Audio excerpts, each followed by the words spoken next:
Moving on to the next segment of today's show, there is a regular season football game taking place this weekend that I think actually is one of the biggest regular season football games since I've started watching football that I'm going to be anticipating. And it's between the Tampa Bay Buccaneers, the New England Patriots, Tom Brady's return to Foxborough. And there are obviously going to be a lot of storylines going in. I think we all expected the week going into this game, there were going to be a lot of stories from a lot of sources dropping. Obviously, ESPN's Seth Wickersham apparently wrote a book detailing everything going on during the Patriots dynasty, especially in the last couple of years. Mentioned a lot of fights that Tom Brady and Bill Belichick would get into, Robert Kraft involved as well. And these two sides going at it is going to be such a crazy game. It's going to be such a crazy environment. Bill Belichick knows Tom Brady better than anyone. Tom Brady knows Bill Belichick better than anyone. And even though Tampa Bay, on paper right now, it looks like they have the better, more talented team, I do think that Belichick could frustrate Brady a little bit in the first half of this game. The Patriots are at home. They need this game desperately. They are 0-2 at home already this season, and it's going to be a great football game, and I'm really looking forward to it. But a couple things. I think we all were on the same page when Tom Brady decided to leave New England for Tampa Bay. I gave Brady credit for that move because it was clear that not only Tom Brady was willing to leave New England, it was clear he was just kind of done with Bill Belichick as a head coach. I understand it. When you work with someone for 20 years, you're going to get sick of each other. And based on all of the success they had, they probably just got bored, and they were, each side really probably thinks deep down they were the main reason for all of the championships. It's been showed that Bill Belichick, at least it sounds like, has failed to adjust a little bit in his head coaching philosophy, but at the same time, I shouldn't even be saying he's failing to adjust just because his way of letting players go a year early opposed to a year late, that resulted in winning this Patriot team so many championships. During the Brady Belichick era, how many times did we sit back and say to ourselves, wow, these guys, they're out of it. They're done. You remember Trent Dilfer on Monday Night Football? Tom Brady is falling off a cliff, and the Patriots aren't good anymore. I don't think that is necessarily the case when it comes to these New England Patriots and the way Brady ended his career. But it was clear the last year that whether it was Brady just not being good enough, whether it was the lack of weapons, and I think that's a key point here as well, Bill Belichick, the general manager, failed Tom Brady, the quarterback. And I'm not even that upset by Bill Belichick and the way that he's coaching, and just Tom Brady wanted to leave. He got sick of him. Like, I get it. Bill Belichick has every reason to keep his coaching philosophy. It's worked. He won 6 Super Bowls, and he is probably the best head coach in NFL history. But at the same time, he's under 500 without Tom Brady. I'm just stating a fact. Take with that fact what you wish. And it's clear that Tom Brady going to Tampa Bay, it was a great situation for him. The weapons fit perfectly around Tom Brady, the quarterback, in Tampa Bay. The Buccaneers' defense was one of the best in the league last year and really led them to a Super Bowl title. He had the weapons. He had a head coach in Bruce Arians and an offensive coordinator in Byron Leftwich that would really, let him do anything he wanted in the offense. And the Buccaneers were going in 7-9 consistently, and Tom Brady and his winning mentality and his winning attitude comes in right away and leads the Buccaneers in year one with no preseason, no offseason workouts, normal, and free agency over Zoom. Tom Brady goes to Tampa Bay and wins them a Super Bowl championship. Meanwhile, I love Bill Belichick. I do. I think he's a top coach in the NFL right now, one of the best, probably the best head coach of all time.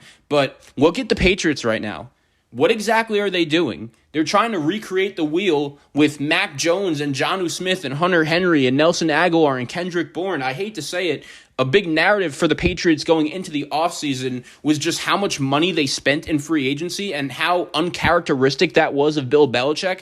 And because the Patriots are spending money, everyone thought that Bill Belichick as a general manager would know how to spend that money. But let's face it hasn't worked. And given Bill Belichick's history of drafting over the last 4 or 5 years, that's why the Patriots, from a personnel perspective, I believe are in trouble. Right now, they don't look like a playoff team to me. And I'll admit, I liked the decision Bill Belichick made giving Mac Jones the starting quarterback job, moving on from Cam Newton. I think it was clear to me last year Cam Newton just wasn't really an NFL starting quarterback anymore.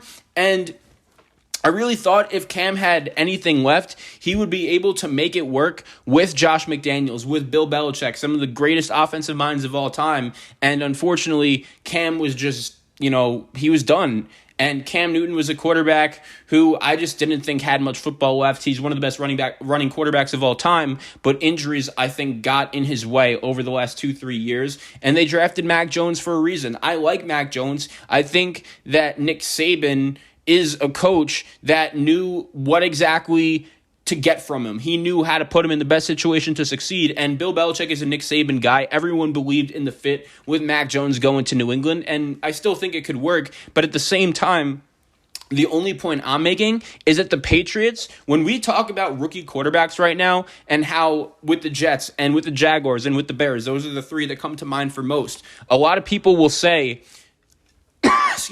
these guys are struggling, and it's because of the situation they're in. They don't have a lot around them. And I actually do think the Patriots are another team that belong directly into that category. I'm saying all this to make the point of I do think as great of a head coach as Bill Belichick is, he's the best head coach of all time. He's won 6 Super Bowls, and he drafted and developed Tom Brady. He deserves so much credit for that, and he has had a phenomenal career. But Bill Belichick, I think, deserves some blame for letting Tom Brady go. A lot of people were questioning how much football Tom Brady had left in his career. However, if one person should know that the problem was it was just a lack of weapons around Tom Brady, and I think it's fair to say that when you look at the Buccaneers, they have Evans and Godwin and Antonio Brown and running backs like Ronald Jones and Leonard Fournette. That's the Tom Brady effect. No matter what team Tom Brady is on, veteran and good players are going to want to go play with him. Look at Richard Sherman.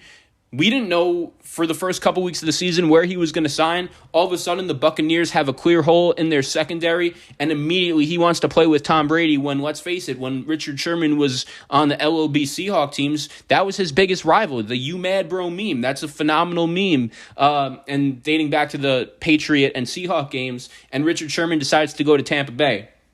I actually just think the Patriots are in a tough spot right now. And there are two different paths, I think, when you look at this game. One path is Bill Belichick is the best coach of all time. If it wasn't for him, the Patriots would not be nearly as successful as they were during the Brady Belichick run. He developed and drafted and made Tom Brady. He coached very good defenses. He hired and found Josh McDaniels and Romeo Crennel, Charlie Weiss, so many good assistant coaches like Matt Patricia, Brian Flores, Bill Belichick's coaching tree. Even though they may not be the best head coaches, they were great assistant coaches, and they put the team in a great position to win, and Belichick is the best defensive mind I've ever seen in the NFL, and he's a great coach. I'm not denying that. All I'm saying is that when I look at the New England Patriots right now, I don't think they're close. And I think even though Belichick may throw some things to confuse Brady early on in the game is in Foxborough. The atmosphere is going to be phenomenal. I actually think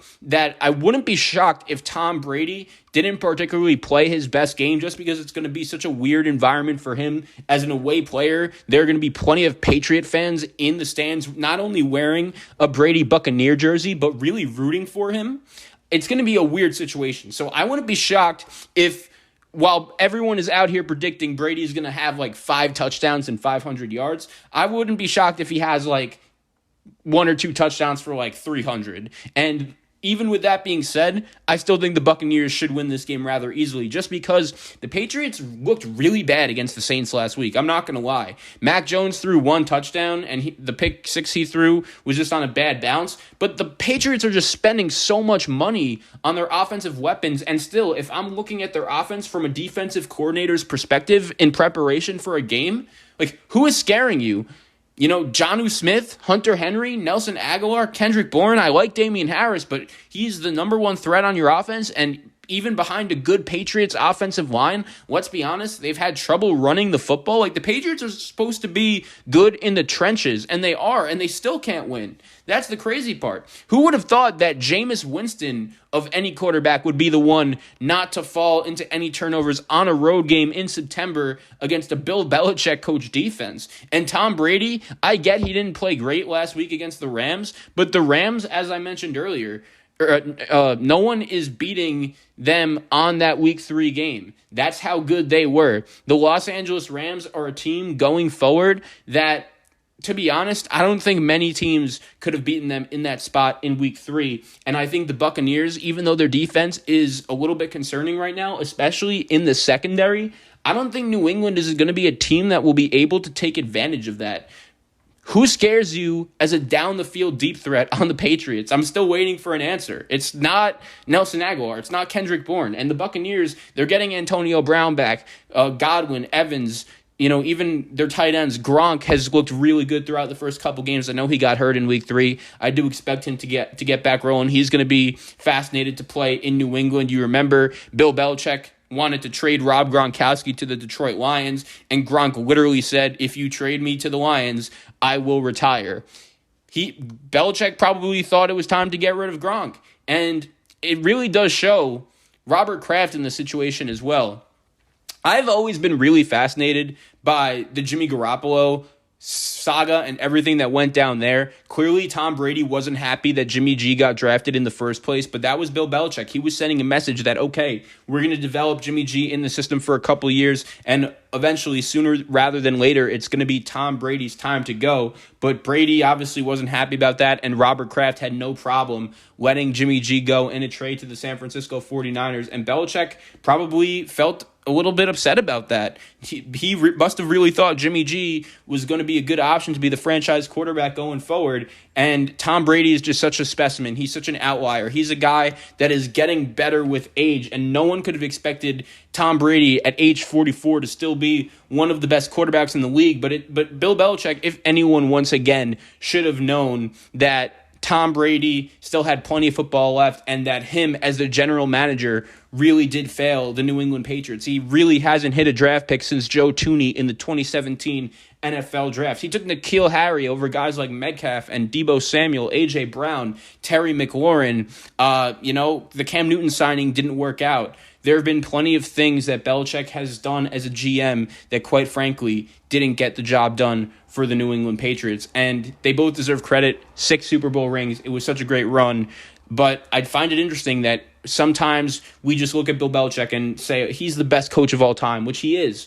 But we're not allowed to criticize him sometimes after saying that. And a lot of the times it doesn't end well. It doesn't end in a honeymoon when it comes to legends leaving the sport that they've been dominating for so long. And I hate to say it, I think Bill Belichick may be trending towards that. I really don't know how many good years of football the Patriots have left. They're just not close right now. Let's see how they play Sunday night against the Buccaneers and Tom Brady in Foxborough. It's going to be a phenomenal atmosphere and a phenomenal game. Can't wait.